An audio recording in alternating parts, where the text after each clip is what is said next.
आपको अगर दुनिया से आगे निकलना तो आपको हटके सोचना पड़ेगा। वैकेंसी तो हर साल आती है, आजकल कैलेंडर बन गया है, चाहे स्टेट गवर्नमेंट हो चाहे सेंट्रल गवर्नमेंट हो, सबके कैलेंडर्स बने हो। तो ये तो है नहीं कि इस साल वैकेंसी आएगी अगले साल नहीं आएगी।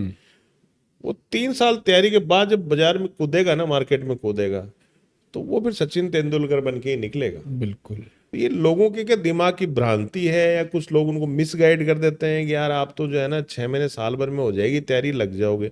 अरे 6 महीने साल भर की तैयारी से कुछ नहीं होता। बच्चों के स्कूलिंग लेवल से बहुत सारी चीजें जो है ना, क्योंकि इसमें कंपटीशन का एक बड़ा अजीब खेल है। कंपटीशन में जो पूछा जाता है ना, वो पढ़ाया नहीं जाता अपने को नॉर्मल तरीके नॉर्मली से। दोस्तों, अक्सर ग्रेजुएशन करने के बाद स्टूडेंट्स सरकारी नौकरी की तैयारी में लग जाते हैं। 6 महीने 8 महीने की कोचिंग करते हैं, उसके बाद खुद से प्रैक्टिस करते हैं, फिर 2 2 3 3 साल तक नौकरियों का वेट करते हैं। अभी रेलवे की वैकेंसी आई तो रेलवे के लिए तैयारी करना शुरू कर देते हैं। फिर एसएससी की वैकेंसी आई, उसके लिए अपनी तैयारी करना शुरू कर देते हैं। थोड़े टाइम बाद ही राजस्थान में किसी स्टेट की वैकेंसी आ गई, उसके लिए तैयारी करना शुरू कर देते हैं। नतीजा ये होता है कि मैक्सिमम लोगों का किसी भी एग्ज़ाम में सिलेक्शन नहीं हो पाता, क्योंकि ये जो शॉर्ट टर्म तैयारी होती हैं, ये कॉन्सेप्ट तो आप लोगों के क्लियर करा देती हैं, मगर कॉन्सेप्ट्स को और गहराई तक किस तरीके से लेके जाना होता है, डीप स्टडी क्या होता है, प्रैक्टिस के फ़ायदे जो होते हैं वो आप लोगों तक नहीं पहुंच पाते। कंपटीशन के बारे में एक बात और कही जाती है कि जितनी ज़्यादा आप प्रैक्टिस करते हैं, जितना ज़्यादा आप अभ्यास क्षेत्र में पसीना बहाते हैं, युद्ध क्षेत्र में खून बहाने से बच जाते हैं। उन्हीं लोगों का सिलेक्शन होता है जिन्होंने 150 200 प्रैक्टिस सेट्स पहले से लगा रखे होते हैं और उन पर अपनी कमियों को एनालाइज करते हैं।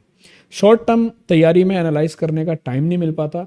ऐसे ही बहुत सारे सवालों के जवाब देने के लिए आज मैं जुड़ना चाहूँगा संस्थान के चेयरमैन सर आदरणीय रंजीत जी के साथ। नमस्कार सर। नमस्कार आकाश जी। सर, जनरली बच्चे ग्रेजुएशन के बाद गवर्नमेंट एग्जाम्स की तैयारी करना शुरू करते हैं और शॉर्ट टर्म तैयारी को अपना मूल आधार बनाकर वो एग्ज़ाम में फ़ाइट करने की कोशिश करते हैं। नतीजा कई बार ये देखा गया है कि वो 2 2 3 3 4 4 साल तक ऐसे ही भटकते हैं, फिर हिम्मत हार जाते हैं। ऐसे में हमारे संस्थान ने एक कंपटीशन विंग शुरू करी है, उसके बारे में मैं चाहूँगा कि स्टूडेंट्स और दर्शकों को बताएं सर। देखिए, कंपटीशन आकाश जी ऐसी चीज है, कंपटीशन वर्ड ये है कम्पीट, बिल्कुल। प्रतिस्पर्धा। आपको जब कम्पीट करना है किसी से, तो इसका मतलब आपको एक रेस है वो जीतनी है।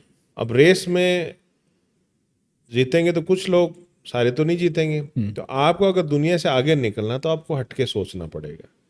ये जो आप शॉर्ट टर्म और लॉन्ग टर्म जो बता रहे हो तैयारी, उसका मैं आपको क्लियर कट बता दूं, चाहे ग्रेजुएशन के बाद हो चाहे ग्रेजुएशन के साथ हो। आपने कछुए और खरगोश की कहानी तो सुनी होगी। बिल्कुल उसको सर। मुझे किसी को बताने की जरूरत नहीं है, आजकल सब जानते हैं कि खरगोश भागा, फिर सो गया, फिर भागा, लेकिन कछुआ कंसिस्टेंटली चलता रहा। उसकी स्पीड धीमी थी, लेकिन अल्टीमेटली वो रेस जीत गया। सेम कंपटीशन का सिनारियो है। कुछ बच्चों में जोश चढ़ता है कि हम कंपटीशन करेंगे।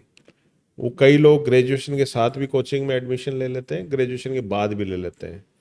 वो 6 महीने साल भर पढ़ते हैं। पढ़ने के बाद उनको लगता है कि यार ये तो इतना मुश्किल काम नहीं है, ये अपन कभी भी कर सकते हैं, ये जब कंपटीशन आएगा जब हम कर लेते हैं। तो फिर वो क्या बन गए, खरगोश। उन्होंने साल भर तैयारी की, उन्होंने लगा कि बहुत ईजी है, और फिर वो सो गए।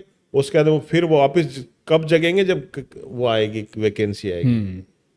एक व्यक्ति जिसने ग्रेजुएशन के साथ कंपटीशन में एडमिशन लिया, वो नॉन स्टॉप अनवरत अपनी तैयारी में लगा रहा। उसने पहले से डिसाइड कर लिया कि मेरे को एग्जाम ही 3 साल बाद देना है। उसने अपनी प्रैक्टिस उसकी इतनी स्ट्रांग हो गई 3 साल तक बाद में, फिर जैसे ही वैकेंसी तो हर साल आती है, आजकल कैलेंडर बन गया है, चाहे स्टेट गवर्नमेंट हो चाहे सेंट्रल गवर्नमेंट हो, सबके कैलेंडर्स बने हो। तो ये तो है नहीं कि इस साल वैकेंसी आएगी अगले साल नहीं आएगी। वो 3 साल तैयारी के बाद जब बाजार में कूदेगा ना, मार्केट में कूदेगा, तो वो फिर सचिन तेंदुलकर बन के ही निकलेगा। बिल्कुल। और फिर वो जो एग्जाम आएगी, जो बोला इसको फोड़ देगा। वो ये आ गया, इसको दे देगी, उसका कॉन्फिडेंस ही अलग लेवल पे चला जाएगा। तो अगर अधूरी तैयारी के साथ मार्केट में उतरोगे तो भैया रिजल्ट वही होना है जो जैसे आपने तैयारी करी है। तो मेरा बच्चों को संदेश ये है कि कभी भी ये कंपटीशन करना, आपको कोई फॉर्मेलिटी नहीं करनी। अगर आपको कंपटीशन को फाइट करना है तो आपको 3 साल डेडिकेटेडली उसके लिए लगाने चाहिए। लॉन्ग टर्म कोर्स को चूज करना चाहिए, अपनी सारी कमजोरियों को दूर करना चाहिए। आपको साल भर में या 1.5 साल में ऐसा लगने लग जाए कि मेरे को बहुत कुछ आता है, मैं ये कर लूंगा, तो आपकी गलतफहमी, आप मात खा जाओगे। आपके साथ जो बच्चा 3 साल पढ़ रहा है वो कहीं का कहीं निकल जाएगा और फिर आप उससे compete नहीं कर पाओगे। तो जो भी बच्चे हैं, अपना मॉडल इसलिए डेवलप किया गया है कि +2 के बाद में 3 साल वो करे। 3 साल भी पूरी तैयारी नहीं होती, कि आजकल सेमेस्टर बेस्ड एग्जाम हो गए, तो उनके मतलब हर 6 महीने में 1-1.5 महीना तो अपने एकेडमिक कोर्सेज को पूरा करने में, एग्जाम्स वगैरह उसमें चले जाते हैं। तो मोटा मोटी उसकी 2.5-3 कंसिस्टेंट तैयारी होती है। लेकिन वो जब करके निकलेगा ग्रेजुएशन के साथ में, तो उसको एक मन में कॉन्फिडेंस रहेगा, मैंने जीवन का एक दिन बर्बाद नहीं किया।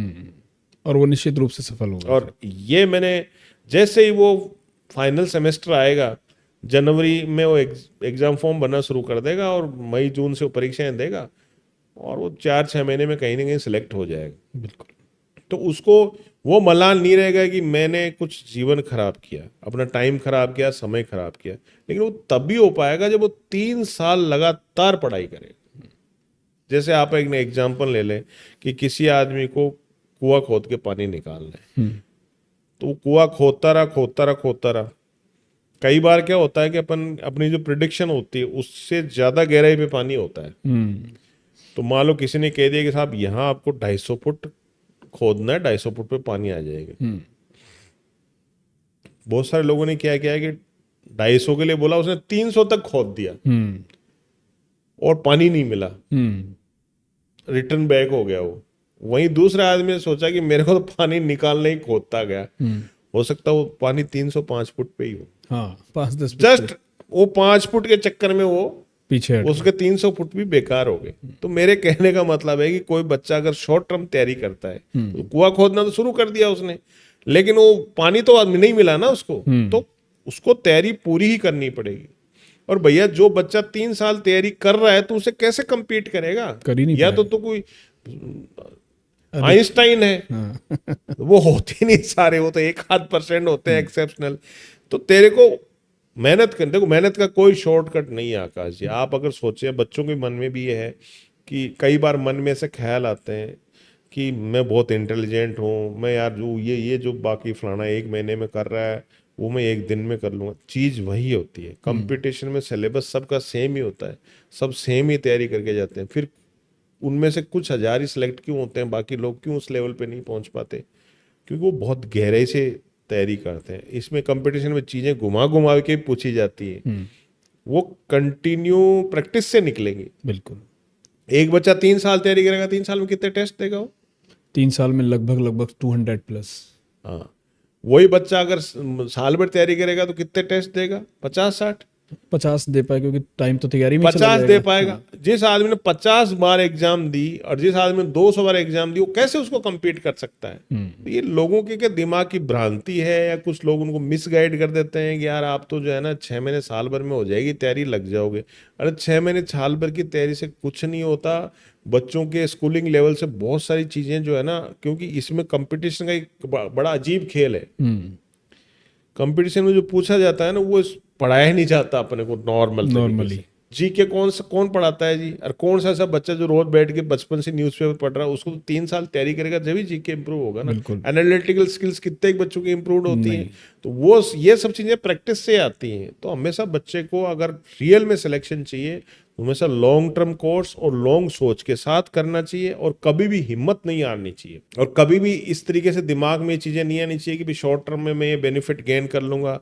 मान लो उसने ग्रेजुएशन के साथ कोई कोचिंग में गया और साल भर की तैयारी करी, और फिर वापस उसको कोचिंग को तो छोड़ दिया और अपने ग्रेजुएशन में वापस लग गया, फिर वो लगेगा कब? जब वैकेंसी आएगी तब। मैं तो कह रहा हूँ +2 के बाद ही तैयारी शुरू कर देनी चाहिए। जब तक वैकेंसी का फाइनल डे एग्जाम नहीं दिया, उसमें कोई ब्रेक नहीं देना चाहिए। ग्रेजुएशन हो भी जाए तो तैयारी जारी रखो, अगर वैकेंसी नहीं आ रही है तो गैप मत दो। गैप दिया और काम खराब। नहीं, वैकेंसी नहीं आने का तो सवाल ही पैदा नहीं होता सर। मैं एक चीज़ और दर्शकों को बता दूं कि सबसे महत्वपूर्ण बात यह है कि एसएससी अपने 10 एग्जाम्स पर हर साल कैलेंडर जारी करता है, जिसमें सीजीएल टॉप मोस्ट रहता है, सीपीओ रहता है, सीएचएसएल रहता है, एमटीएस रहता है, सिलेक्शन पोस्ट रहता है, जीडी रहता है। साथ ही साथ रेलवे एनटीपीसी रहता है, रेलवे एएलपी रहता है, रेलवे टेक्नीशियन पोस्ट के लिए भी एग्जाम जारी कराता है, और बम्पर वैकेंसियां रेलवे निकाल देता है। तीसरी चीज़, पुलिस पटवार जैसी state wise nation wise Delhi police जैसी वैकेंसीज रहती हैं जो अलग अलग ऑर्डिनेट अलग अलग जो है कमीशंस कराते हैं उनको। तो मैं ये कहता हूँ कि जैसे 44 एग्ज़ाम राजस्थान के हैं अभी जो राजस्थान कराएगा, 44 एग्ज़ाम्स का कैलेंडर है। अच्छा। और 4.5 लाख वैकेंसी पहले निकाली थी, 50,000 प्लस और कर दी, 4.5 लाख वैकेंसीज है जिनको 4 साल में पूरा करना है। तो 80,000 90,000 अगर पर ईयर का वैकेंसीज यहाँ पर आ रही हैं और आप तैयारी कर रहे हैं लगातार, तो मेरा अपना ये मानना है कि सर जब ये ग्रेजुएशन, क्योंकि कुछ वैकेंसी 12th बेसिस पर भी हैं, कुछ vacancies graduation appearing and pass out पर भी हैं, तो अगर ये 20 से 25 एग्जाम्स में स्टूडेंट बैठेंगे और मेहनत करेंगे निश्चित रूप से, तो ये इन्हीं 3 साल में अपना संपूर्ण इतिहास बदल सकते हैं, बिल्कुल ऐसा बदल लिख सकते हैं। मेरे कहने का मतलब है कि अपना टारगेट क्या है, अपना टारगेट है एग्जाम क्लियर करना। +2 के बाद अपन लग गए तो उसमें लगे रहना है जब तक अपन सिलेक्ट नहीं हो जाए, गैप नहीं देना है। और मिनिमम 3 साल की तैयारी तो उसको देखो करनी पड़ेगी, क्योंकि बॉस जहां एलिजिबिलिटी ग्रेजुएशन है वहां तो वैसे भी कुछ कर नहीं सकता। और जो अच्छी स्केल के जॉब्स हैं उनकी एलिजिबिलिटी ग्रेजुएशन ही है। बिल्कुल। तो अच्छे के लिए करता है। और मैं तो कह रहा हूँ जो उसके पहले उनको प्रैक्टिस के रूप में लो। आदमी को एम तो हाईएस्ट ही करना चाहिए ना। बिल्कुल बिल्कुल। तो मैं ये कहना चाहूँगा कि जो विद्यार्थी मेहनत कर रहे हैं, आगे जा रहे हैं, अपने टारगेट सेट कर रहे हैं कि किस तरीके से उन्हें 2 साल 3 साल तैयारी करके अपनी गवर्नमेंट जॉब क्लियर करनी है, तो बिल्कुल भी हिम्मत ना हारें, क्योंकि उनकी जो यात्रा है वो एक बड़े सपने की ओर है, बड़ी मंजिल की ओर है। उसको पूरा करने में वक्त लगेगा, मेहनत करें और एकदम से डिस्ट्रैक्ट ना हो, और निश्चित रूप से उसके अच्छे परिणाम देखिए एक न एक आकाश दिन जी, क्या आएंगे। होता है कि एक ह्यूमन नेचर होता है। हर आदमी कंपटीशन की तैयारी नहीं कर सकता, क्योंकि कंपटीशन की तैयारी करने के लिए उसको अपना कंफर्ट जोन छोड़ना पड़ता है। अब वो कंफर्ट जोन बार बार उसको खींचता है, आजा आजा आजा, छोड़ इस तैयारी को, छोड़, कंफर्ट में आ जा, कंफर्ट में आ जा। वो कंफर्ट जोन में जो चला जाता है, फिर वापस उस कंफर्ट जोन को छोड़ना बहुत मुश्किल हो जाता है। तो जो लोग इस कंपटीशन की लाइन को बदनाम करते हैं, मैं उनको क्लियरली कहूंगा कि बदनाम करते हैं लोग। साहब मैंने 5 साल तैयारी करी, मेरा सिलेक्शन नहीं हो, करते हैं नहीं तैयारी वो। हाँ, टाइम पास जस्ट। यूं कर ली तो 6 महीने कर लिए, फिर रेस्ट कर लिया, फिर वैकेंसी एजब कर लिया। ऐसे आधे अधूरे मन से, आधे अधूरे तैयारी से कोई युद्ध नहीं जीता जाएगा। तो मेरे कहने का मतलब है कि विद्यार्थियों को मेरा ये संदेश है कि कंफर्ट जोन को त्यागो। एक बार आप सफल हो जाओगे, उसके बाद आप पूरी लाइफ कंफर्ट जोन में ही रहोगे। बिल्कुल। और अब भी कंफर्ट जोन में चले गए तो पूरी लाइफ स्ट्रगल करना पड़ेगा बेटा। तो बात ऐसी है कि आप लोगों को +2 से लेकर जब तक आपकी वैकेंसी में आपका सिलेक्शन नहीं हो, जब तक आप तैयारी में लगे रहो। 3 साल मोर देन एनफ टाइम है। 3 साल मतलब मिनिमम उसके लिए करना ही पड़ेगा आपको। तैयारी करते रहे और तब उसका सिलेक्शन फुल एंड फाइनल हो जाएगा। अदरवाइज अगर वो शॉर्ट टर्म तैयारी करेगा, ऑन ऑफ सिचुएशन में रहेगा, ग्रेजुएशन कर रहा है, कहीं से 6 महीने का कोर्स कर लिया, साल भर का कोर्स कर लिया, बहुत मिनिमम चांसेज होते हैं वैसे बच्चों के। वो उनको कंपटीशन 3 साल की तैयारी वालों से करना पड़ेगा, जो पॉसिबल नहीं। पॉसिबल। तो दोस्तों अपने भविष्य के बारे में पहले एक बार सोचें और इस 3 साल वाले कैरियर प्रोग्राम को चूज करें कि किस तरीके से ग्रेजुएशन के साथ साथ आप कंपटीशन की तैयारी करें, जिससे कि आप। और फिर वो एक कंफर्ट जोन में भी हो जाता है ना कि बच्चा ग्रेजुएशन कर रहा है, तैयारी कर रहा है, तो उस पर कोई बर्डन नहीं है। इजी गोइंग, वो सिलेबस 3 साल में डिस्ट्रीब्यूट हो गया और तैयारी करता जा रहा है। कंपटीशन तो टेस्ट दे रहा है, उसमें जो है उसकी हर साल इफिशियंसी इंप्रूव होती जा रही है। जब वो फाइनल में जाएगा, जब तक तो बिल्कुल सॉलिड हो जाएगा। लेकिन उसको उस धुन को, उस लय को बरकरार रखना पड़ेगा। वैकेंसी एड ऑन होती चली जाएगी। वैकेंसी हो सकता है 1.5 साल बाद ही आ जाए, 2 साल बाद भी आ जाए, उसका टेस्ट दे लिया। लेकिन हमेशा बेटरमेंट के लिए जाना चाहिए ना आदमी को। बहुत सारे लोगों का सिलेक्शन हो जाता है, आईपीएस बन जाते हैं, फिर वो आईएएस के लिए भी तैयारी करता है। हमेशा जब आपकी उम्र है तो बेस्ट के लिए ट्राई करते हैं, बिल्कुल करते हैं। दोस्तों चाहे सब्जेक्ट्स आपका मैथमेटिक्स हो, एप्टीट्यूड जिसे हम बोल रहे हैं, चाहे रीजनिंग हो, चाहे इंग्लिश हो, चाहे हिंदी हो, GK GS, science, computer, even सारे सब्जेक्ट्स आप लोगों को एक ही छत के नीचे यहाँ पर पढ़ाए जा रहे हैं शेखावाटी ग्रुप ऑफ इंस्टीट्यूशंस में। बिल्कुल पैरेलल विंग है कंपटीशन की जो आप लोगों को लेके चल रही है, जिससे कि आप हर एक एग्ज़ाम की तैयारी कर सकें, स्टेट वाइज भी। तो आप एक ऐसा संस्थान भी चूज़ कर सकते हैं जहाँ पर आपको ये सारी चीज़ें मिल रही हैं। तो मैं कहना चाहूँगा कि एक बार Shekhawati group of institution Sikar में विजिट ज़रूर करें, जिससे कि आप लोगों को एक ऐसा नया और विश्वसनीय मॉडल देखने को मिले, जिससे कि आप अपना ग्रेजुएशन के साथ साथ कंपटीशन की तैयारी करके उज्जवल भविष्य का निर्माण कर सकें। फिर मुलाकात करेंगे, तब तक के लिए अपना ध्यान रखें। Bye bye, take care, Rafi vice.